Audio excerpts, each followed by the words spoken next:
آپ کی غلطی کی وجہ سے، تو اس کے تو بہت پیچیدہ مسائل ہیں۔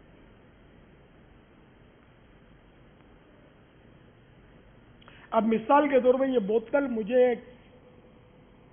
کسی نے دی کہ بھئی یہ حاجی عمران کو آپ دے دو، مجھے وکیل کیا نا، اس چندے میں بھی ہم وکیل ہی ہیں سب، کہ ہم دینی ایک طرح کے کہ ہم اس کو دینی کام میں صرف کریں، ہم مالک تو نہیں بنتے نا اس کے۔ اب یہ کہ حاجی عمران کو یہ دے دو بوتل، مجھے کسی نے انہوں نے دیا، اب میں حاجی عمران مل نہیں رہے مجھے، وہ کل آئیں گے، تو میں نے سوچا یار حاجی شاہد بھی تو یار دعوت اسلامی کی ذمہ دار ہے، اور یہ تو بیچارے ہیں بھی وہ زیادہ کچھ غریب معلوم ہوتے ہیں، ان کو دے دیتا ہوں۔ اب میں نے ان کو اٹھا کر دے دی، اپنی دانش پہ میں نے نیک کام کیا، لیکن میں نے یہ گناہ کا کام کیا، اور اب مجھ پر واجب ہے کہ اس بوتل کا مطلب ہے کہ میں تاوان ادا کروں، جس نے مجھے بوتل دی ہے میں اس کو ایسی بوتل فراہم کروں، یا اس کو بولوں اب وہ چاہے مجھے معاف کر دے، اور توبہ بھی کروں کہ میری جہالت کہ میں نے اس کے بدلے اس کو دے کیوں دی، یہ سمجھانے کے لیے عرض کر رہا ہوں، ورنہ وہ صورت بھی ہو سکتی تھی کہ میں اس سے واپس لے لوں اور عمران کو دے دوں، لیکن یہ اس طرح ہمارے یہاں بہت ہوتا ہے۔ بعض اوقات تو زکوٰۃ کی رقم بھی بغیر کسی شرعی ہیلے کے مس یوز ہو جاتی ہوگی، تنخواہ میں چلی جاتی ہوگی، پلاٹ میں چلی جاتی ہوگی، پتہ نہیں کیا کیا استعمال ہو جاتا ہوگا جو لوگ نہیں جانتے، اگرچہ سب کو استعمال کرنے کی اجازت نہیں ہے، مالیات کو تو مرکز میں ہی جمع کروانے ہوں گے، ایسے یہ تو اپنی ترکیب ہے نا، یہ مرکز میں ہی جمع کرواتے نا، تو یہ کہ یہ بتاتے نہیں ہوں گے یہ زکوٰۃ ڈونیشن یہ وہ، بعض اوقات ایسا ہوتا ہوگا ساری رقم کو ڈونیشن کہہ کر دے دیتے ہوں گے۔ صدقات واجبہ جو ہیں ان کا ہیلہ کروانے کی اجازت صرف اراکین شورا کو ہے، وہی شرعی فقیر سے ہیلہ کروائیں گے یا ان کا نمائندہ ہیلہ کروائے گا؟ احتیاطیں تو بہت ضروری ہیں، لیکن یہاں ایک مجھے اشکال پیدا ہو رہا ہے، پرانا اشکال ہے، شاید یہ آج کوئی حل ہو جائے اس کا، کہ جیسے اب زکوٰۃ دی اور ہم رکن شورا کا انتظار کرتے رہے، نمائندے کا انتظار کرتے رہے، تو اس میں تاخیر تو ہوگی، اس تاخیر کا کوئی حل ہے اپنے پاس؟ جہاں زکوٰۃ جمع ہو جاتی ہے ان کی تربیت تو اسی طرح کی گئی کہ تاخیر نہیں کی جائے گی، کہ تاخیر کریں گے تو مفتیان کرام نے منع فرمایا ہے کہ تاخیر کرنے سے جو ہے وہ ہم سے اغلاط ہو جائیں گی، اور زکوٰۃ کی رقم رکن شورا فوری طور پر خود یا اپنا نمائندہ بنا کر فوراً پہنچے، اور بیرون ملک میں بھی بابا ہم نے ترکیب ایسی بنائی ہے کہ یہاں شرعی فقیر ان کے یہاں موجود ہیں، جہاں زکوٰۃ جمع ہوتی ہے وہاں وہ ایک وکیل بنا لیتے ہیں، یہاں پر جو ہے شرعی فقیر اپنا ایک وکیل بیرون ملک میں مقرر کرتا ہے، ہاتھوں ہاتھ ان کے ہیلے ہو جاتے ہیں۔ واللہ تعالی اعلم ورسولہ اعلم عز وجل وصلی اللہ تعالی علیہ وآلہ وسلم، صلو علی الحبیب صلی اللہ تعالی علیہ وسلم۔ باپا جس طرح نگران شورا نے ابھی سوال آپ سے کیا کہ مالیات کا ذمہ دار کیسا ہونا چاہیے، اس حوالے سے اس کے اندر کیا احتیاطیں ہوں کہ جس سے وہ ہمارے نظام کے اندر مزید بہتری لے کر آئے، اپنی ذاتی طور پر کن چیزوں سے بچے ہو، اور کیا ایسی چیزیں اختیار کرے جس سے جو ہے وہ مظنہ تہمت یا دیگر ایسے معاملات جو خصوصاً اس حساس شعبے کے حوالے سے اس کے اندر پائی جائیں؟ پہلا تو وہی کہ وہ شرعی مسائل جو فرض ہے اس پر وہ اس میں بالکل جانتا اور مستقل ہو اس میں، اور اس کا ذہن اس طرح کا ہوگا جہاں بھی اشکال پیدا ہوا وہاں فوراً دارالفتہ اہل سنت سے رجوع کرے اور مسئلے معلوم کرتا رہے۔ پوچھنے کا رجحان بھی بہت کم ہے، پوچھتے نہیں، اپنی یادداشت کے مطابق وہ کر ڈالتے ہیں، یا بعض اجتہاد بھی کر لیتے ہوں تو تعجب نہیں ہے کہ یہ مسئلہ تو یوں ہونا چاہیے، اب کر لیا۔ تو ایک تو یہ اس میں ذہن ہو کہ جانتا ہو، اور لیکن ہر وقت ہر مسئلہ ذہن میں رہتا نہیں ہے، بعض اوقات نئے مسئلے بھی پیدا ہوتے ہیں، تو دارالفتہ اہل سنت سے وہ مربوط ہو، پھر امین ہو، امانت دار ہو، اچھا یہ کسی حوالے سے متہم نہ ہو، پیسوں کے تعلق سے جیسے متہم ہے کوئی کہ اس میں تہمت لگی ہوئی ہے کہ یہ قرضے کھا گیا تھا، یا کاروبار میں اس نے کوئی چیٹنگ کی یا اس کا کاروبار ہی ایسا ہے، سودی کاروبار کرتا ہے یا کوئی ایسی اس میں اس طرح کا عیب ہوگا تو اس کو مال سونپنا جو ہے نا یہ ہمارا قصور ہے کہ اس سے خیانت کا پورا امکان ہے. فاسق نہیں ہونا چاہیے، میں امین ہو، ذہن نصیب عادل ہو، عادل ملے بڑا مشکل ہے، کم از کم غیر فاسق ہو اور مالی حوالے سے متہم نہ ہو. یعنی کبھی ماضی میں بھی یہ اس کا کوئی سا کیس ہو نا کہ یہ پیسے کھا گیا تھا اور ثبوت ملا، تو اب یہ کہ اس کو دعوت اسلامی میں زندگی بھر کے لیے مالیات کے لیے ناکارہ ہم قرار دیں. اب وہ کوئی قاضی یا قضا تو ہے نہیں کہ چلو بھائی قاضی فیصلہ کرے گا کہ اب یہ توبہ کر دیا اور توبہ کے اس میں آثار ظاہر ہو، ہم اتنا چیک کر نہیں سکتے. ہمارے یہاں اس کو بالکل ہمیشہ کے لیے نااہل قرار دیا جائے اس حوالے سے، اور ثبوت ملا ہو کہ واقعی اس نے غبن کیا تھا تو اب وہ ہمارے لیے ہمیشہ کے لیے نااہل ہے. تو پیسے کا معاملہ اتنا نازک ہے. اب جہالت ہوتی ہے نا تو کیا کرتے ہیں، بعض اوقات اپنے اکاؤنٹ میں جمع کروا لیتے ہیں کہ یہ چندے کا ہے نا، کھانا نہیں، اس کی نیت واقعی کھانے کی نہیں ہوتی، اپنے اکاؤنٹ پہ ڈال دیتے ہیں. کبھی یہ ہوتا ہے کہ اس کو ایک دم ضرورت پیش آتی ہے تو اس کی نیت یوں صاف ہوتی ہے میں کھاؤں گا نہیں مگر اب بھی استعمال کر لیتا ہوں، ضرورت ہے بعد میں ڈال دوں گا. اگرچہ بعد میں ڈال بھی دیے لیکن گناہگار تو ہوا، اور وہ ڈالنا اب اس کا کافی نہیں، وہ ہلاک کر چکا، اپنے لیے استعمال کر لیے تو یہ رقم میں ہلاک کر دی. اب کوئی مدنی مرکز سے معافی مانگنے کا بھی مسئلہ حل نہیں ہوگا، جس نے دیے تھے اسی سے رجوع کرنا پڑے گا. اس میں بڑی بے عزتی بھی ہوگی، سب کچھ ہوگا اس میں کہ اس سے رجوع کرے. اب وہ اگر آپ کو معاف کرتا ہے کیا ٹھیک ہے، آپ نے جو یہ جرم کیا میں نے معاف کیا، اب یہ آپ وہ اتنی رقم بھلے آپ دے دو، تو ورنہ وہ بولے اگر مجھے دے دو تب اس کو دینی پڑے گی رقم، میں دعوت اسلامی میں نہیں دیتا، تم لوگ تو بھائی کھا جاتے ہو، مجھے دے دو واپس، تو دینا تو پڑے گا اس کو. اس طرح یہ کون اس میں بچے گا جو مسائل جانتا ہوگا. جس کو مسائل نہیں پتا ہوں گے تو وہ اس کو استعمال کرے گا، پیسے مکس کر دے گا اپنے پیسوں میں. تو یہ بھی جائز نہیں ہے نا کہ اپنی رقم میں، ذاتی رقم میں چندے کی رقم مکس کر دی کہ میں واپس اتنی ہی نکال لوں گا، اور اس کا 100% ذہن بھی کہ میں اتنی ہی نکالوں گا، تب بھی اس کو اجازت نہیں دی جائے گی. وہ اس کو الگ رکھنا ہے، اس کا اکاؤنٹ بھی الگ ہو، گھر میں اگر ضرورت رقم رکھی تو اس کا الگ باکس ہو، سب احتیاط ہو اس کی.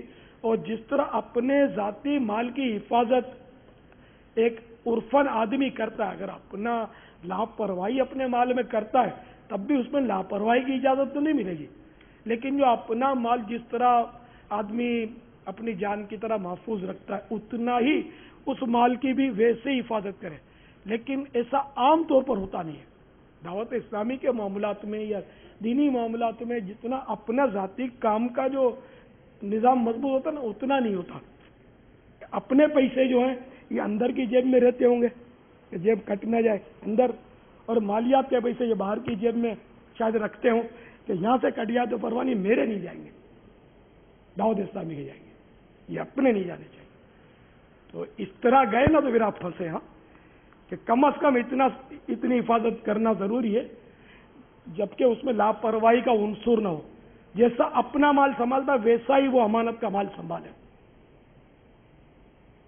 ورنہ یہ یہاں اپنا رکھا اس لیے کہ یہ میرا ہے، یہ چندے کا یہاں رکھا اور کٹنے کا خطرہ ہے اور کٹ جاتا ہے تو پھر یہاں یہ پھنسے گا، تاوان کی صورت بن سکتی ہے.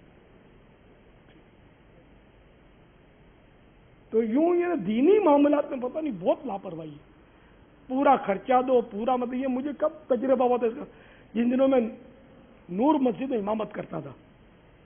دعوت اسلامی پتہ نہیں بنی بھی تھی یعنی شاید نہیں بنی تھی، کچھ بجلی کا اور کام کروانا تھا. تو وہ بجلی والے کو بولا، وہ مطلب ہوئے نہیں متولی میرے کو بولے گے الیاس بھائی مجھے بہت تجربہ ہے اس کا، ہم ان کو پورے پیسے دیتے ہیں.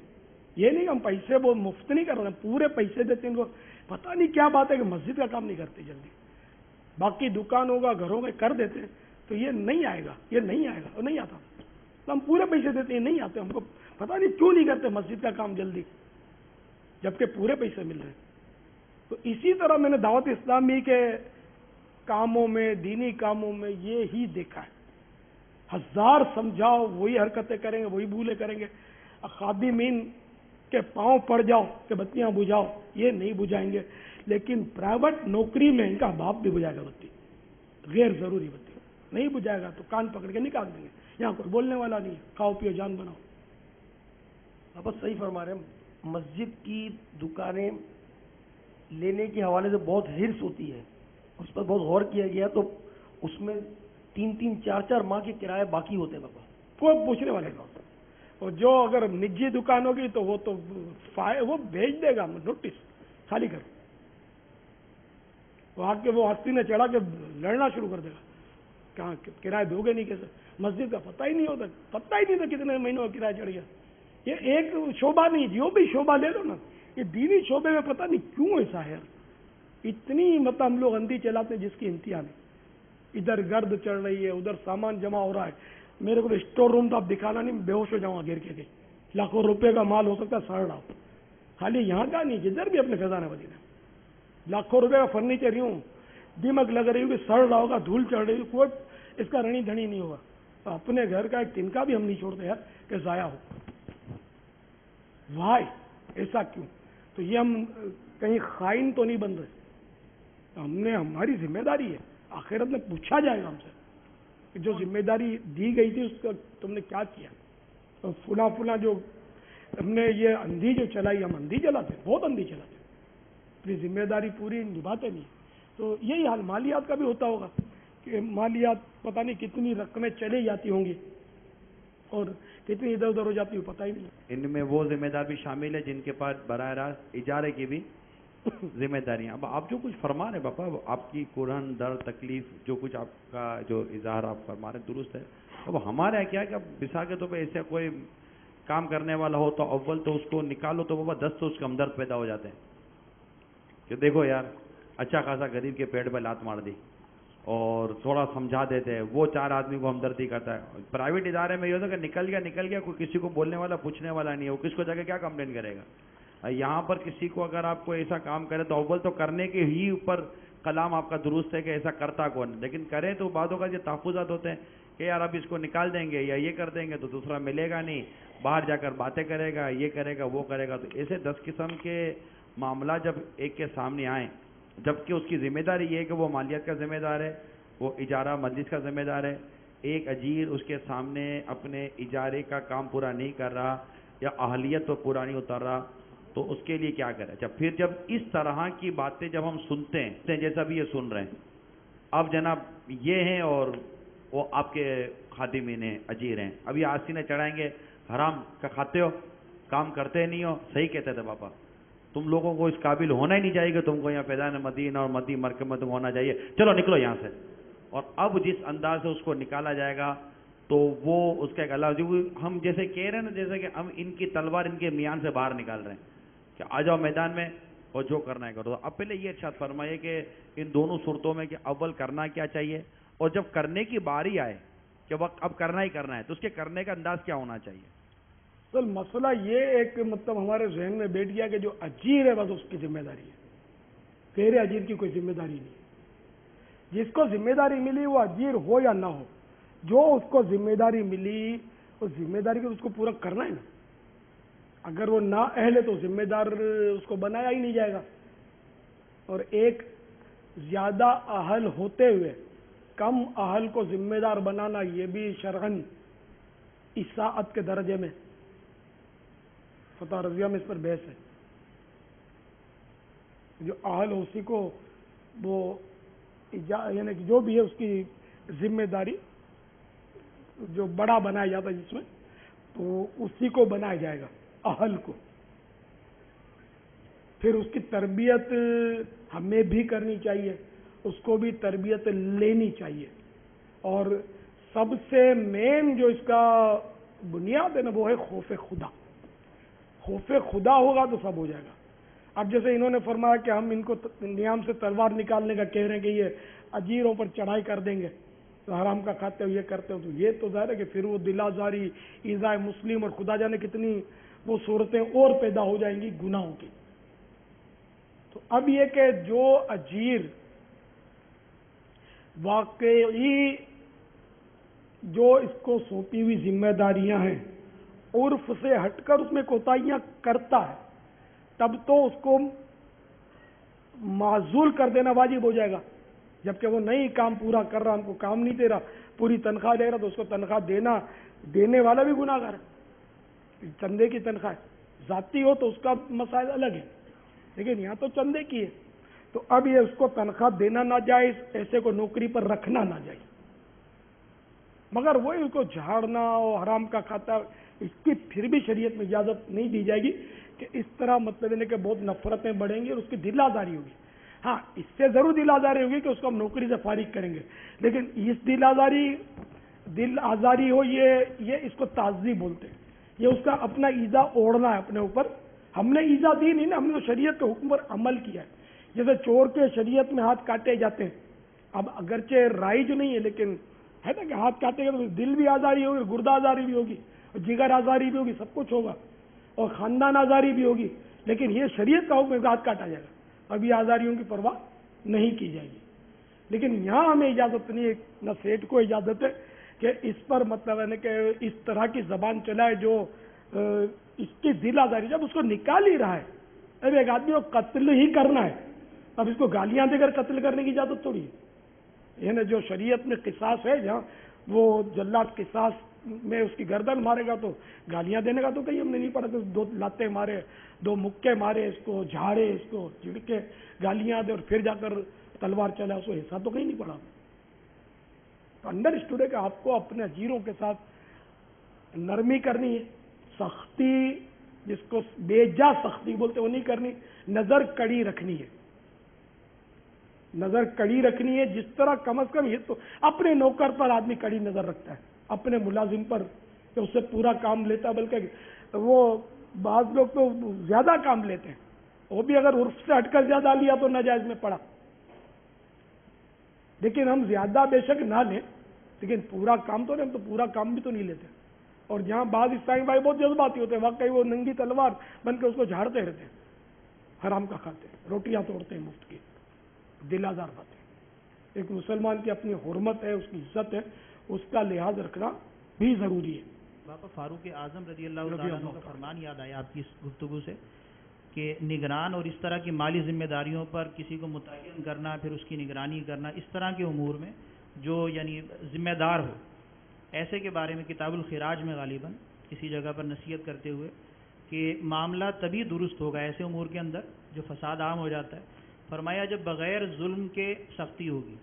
یعنی ایسے نگرانوں کے لیے 2 خصوصیت ضروری ہیں، بغیر ظلم کے سختی اور بغیر کمزوری کے نرمی. یعنی ایسی نرمی نہ ہو کہ وہ آپ کی کمزوری سے فائدہ اٹھا کے وہ جو ہے وہ اپنا معاملہ سیدھا کرے. اور جب سختی کرنی پڑے تو جہاں شریعت جتنی سختی کرنے کا کہتی ہے اتنی سختی ضروری ہے. جب شریعت نے یہ کہا کہ اس کا اجارہ فسخ کرنا واجب یا ایسے نگران کو نگرانی سے معزول کرنا واجب، تو اب دل میں نرمی نہیں آنی چاہیے، اور ظلم و زیادتی کے بغیر اس کا بہرحال ذمہ داری سے سبکدوش کر دینا واجب ہوگا. اس پر جو ہے عمل کرنا ضروری ہے. تو بغیر ظلم کے سختی اور بغیر کمزوری کے نرمی، اس کے بغیر معاملہ حل نہیں ہوگا. مرحبا بہترین مدنی پھول. ایسی سختی نہ ہو جسے ظلم سے تعبیر کیا جائے، اور ایسی نرمی نہ ہو جسے سستی سے تعبیر کیا جائے. عوام تو ظلم سے تعبیر کرے گی، وہ زیادتی عوام کی بات نہیں چلے گی. کہ عوام جیسے کہ ہمدرد بن جائیں گے کہ اس کو امام صاحب کو نکال دیا یا مسجد کے خادم کو یا مؤذن کو بیچارے کو نکال دیا، عوام شور مچاتی ہے. لیکن امام مطلب روز کی 2 نمازیں گلا مار رہے ہیں اور تنخواہ کے لیے جھگڑا کرتا ہے کہ تنخواہ بڑھاؤ. اب ایسے امام کو کس سے رکھیں گے؟ جیب سے کوئی تنخواہ دے اس کو کمیٹی تو نہیں دے سکتی. جو بھی شرعی اصول ہے اس کے مطابق ہی امام کو نمازیں پڑھانی ہی ہوں گی. یعنی اس میں یہ بھی دھیان رکھنا ہوگا، یہ جو ہم کہہ رہے ہیں کہ معزولی کی بات آئے گی، اس کی نگرانی کڑی کرنی ہے، جب اس پر جو ہے وہ سبکدوش کرنا ہے، اس کو عہدے سے معزول کرنا ہے تو واجب ہے. یہ نوبت تو یعنی اگر ابتداً دیکھ بھال کی جائے اور اہل کو مقرر کیا جائے تو 100 میں 1-2 بار ایسا ہوگا.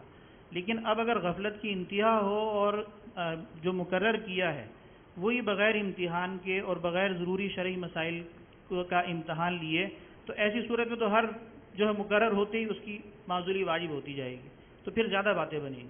تو پہلا مرحلہ ہے کہ مقرر کرنے سے پہلے وہ اس کا دھیان ہو کہ وہ شرعی مسائل پورے جانتا ہے یا نہیں.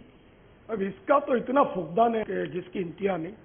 تربیت کا کوئی نظام تو ہے ہی نہیں، سچی بات ہے. اگر کہیں اپنے کہیں شعبے میں ہے تو وہ کھانا پوری کہہ سکتے ہیں اس کو. ابھی تو بہت ساری باتیں کرنی ہے نا.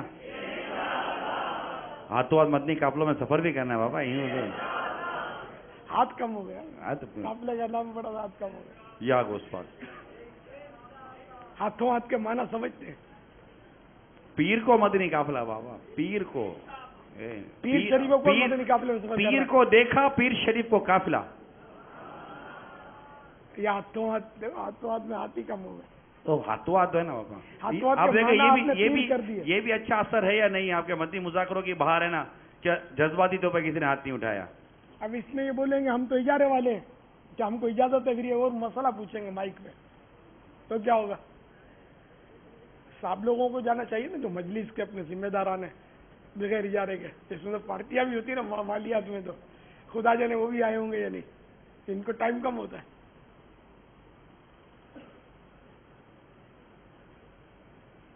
سب ایک ہی رنگ میں ایک پارٹیاں بیٹھی ہوں گی، نظر آئے نا. تو یہ پیر شریف کو مدنی قافلے میں سفر سنجیدگی کے ساتھ، اجارے والوں کو میں نہیں کہہ رہا، جو غیر اجارے والے اپنے جو ان کا اجاروں کا جدول ہے اس پر ان کا چلنا واجب ہے کہ اپنی مرضی سے قافلوں میں سفر نہیں کر سکتے. اب اس کے علاوہ جو اسلامی بھائی ہیں غیر اجارہ غیر اجیر، وہ پیر شریف کو کون کون قافلے میں سفر کرے گا؟ میدان صاف دیا جی. مالیات کے ذمہ دار زیادہ تر صاحب مال ہوتے ہیں. یہ بھی ایک حکمت عملی ہے تاکہ خرد برد کا خطرہ کم ہو جائے. ٹھیک ہے. تو یہ صاحب مال جو ہوتے ہیں مصروف زیادہ ہوتے ہیں یا پتہ نہیں سست زیادہ ہوتے ہیں، تو یہ مدنی قافلوں میں کم اور دیگر مدنی کاموں میں کم، امامہ کم، اور یہ تھوڑا آدھے ادھے دعوت اسلامی والے ہوتے ہیں، یوں سمجھ لیا. تو اس طرح یہ کچھ مجبوریاں ہوتی ہیں. تو ان کی تربیت یعنی کہ ناممکن تو ہم نہیں کہیں گے لیکن مشکل ترین، یہ وقت تو بالکل دینے سے یہاں بھی نہیں آئے ہوں گے. یعنی کہ یہ جتنے آئے نا ان سے کئی گنا ہو سکتا ہے کہ نہیں آئے ہوں گے. تو اب ایسی صورت میں اس کی تربیت کیسے ہو جائے؟ اب تربیت نہیں کرتے تو شرعاً ان کو یہ کام کرنا نہیں چاہیے بغیر تربیت کے. جانتے نہیں ہیں مسائل تو یہ جائز نہیں ہوگا ان کے لیے کام کرنا. یہ اربوں روپے کروڑوں روپے جو یہ اتنا نظام بنا ہوا دعوت اسلامی کا، یہ چلے کیسے؟ جامعات، مدارس المدینہ، کروڑ روپے ان پر اخراج جاتے ہیں. پھر جگہ جگہ فیضان مدینہ. السلام علیکم بابا جانی. وعلیکم السلام ورحمۃ اللہ وبرکاتہ. بابا جانی چند سوال ہے مسجد کے بارے میں. پہلا سوال ہے کہ مسجد کے پرانے دروازے، کھڑکیاں، ٹوٹیاں وغیرہ یہ کس مد میں ہے کہ ان کو بیچ کر مسجد پہ لگایا جا سکتا ہے، یا بسا اوقات مسجدوں میں دیکھا گیا ہے کہ وہ پڑے ہیں 5-5 10-10 سال گزر گئے ہیں. بسا اوقات ایسے گارڈر، ٹیئر اور جو وضو خانے کے پائپ ہیں وہ بھی پڑے ہوئے ہیں، ان کے بارے میں کیا حکم ہے؟ جو کسی نے اگر بے آئینی ہی وہ چیز دی، یہ مائک کسی نے دیا مسجد کو، اب یہ مائک اگر ناکارہ ہو گیا تو جس نے دیا یہ اب اس کی ملک کی طرف لوٹ گیا، اسی کو دیا جائے واپس، یا وہ جیسا کہے ایسا کر لیا جائے. وہ کہہ کے بیچ کر آپ اس کو ڈال دو مسجد میں، یا وہ جدید کوئی حل بتایا کہ بھائی اس کو چلو مدرسے میں دے دو، یا آپ اس کو بیچ کر اب جو چاہو کرو، وہ اب یہ اس کی طرف لوٹ گیا.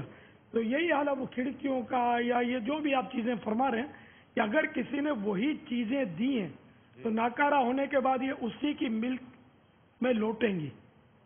ورنہ اگر مسجد کے چندے سے یہ خریدی تھی تو اب یہ کہ ضرورت نہیں ہے اس کی اور بیچنا پڑ گیا، تو اب اس کی رقم بیچ کر مسجد میں استعمال کر لیجیے. یہ بھی سن لیجیے، یہ سب سن لیجیے کہ جو یہ اسٹور روم میں لاکھوں کا فرنیچر اور یہ جو بھرا ہوتا نا، آخرت میں بچ کر جاؤ گے نہیں. یہ سڑتا رہتا ہے، ٹوٹتا رہتا ہے، پھوٹتا رہتا ہے، بچ کر نہیں جاؤ گے. اگر یہ پیالہ آج ناکارہ ہو گیا، یہ مزید ناکارہ ہو، اس سے پہلے سانس بعد میں لینا، اس کو بیچ کے پیسے کرو، یا جس کا ہے اس کو لوٹا دو، ورنہ اس کو بھی مزید نقصان پہنچا کر لوٹاؤ گے، آخرت میں پکڑ ہوگی آپ کی. سارے اپنے اسٹور روم خالی کرو.